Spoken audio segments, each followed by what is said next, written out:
encouraged to be engaged in a recreational activity in our barangay. That would be all. Thank you.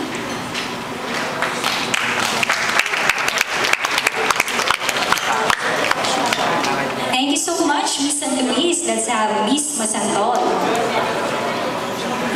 Hi, I'm nervous because it's my first time here in pageant. In Masantol, may pagmamalaki po namin yung Tabang Talangka first and Sugpo and Alimango. Mayaman po kami sa mga Alimango, Sugpo and of course Tabang Talangka.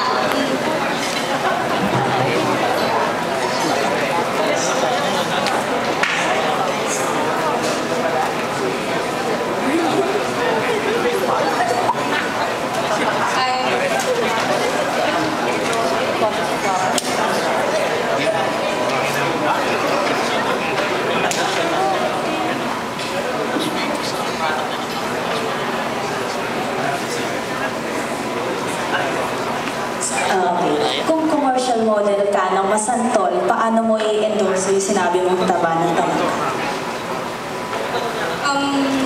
Siyempre po, to encourage the viewers, you need to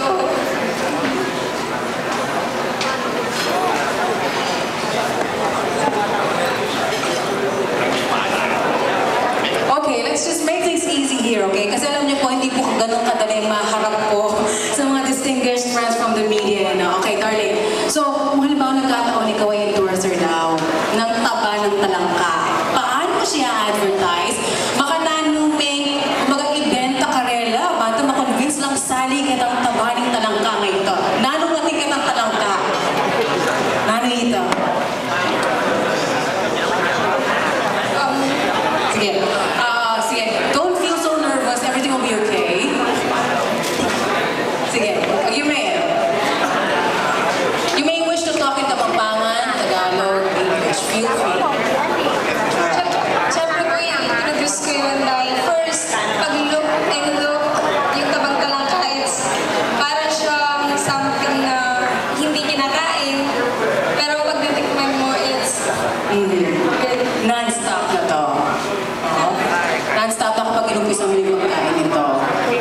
Okay? Thank you so much, Miss Masantol. Palakpakan po natin. And now may we have candidate number 14, Miss Magala. I guess same question applies. Mayo pa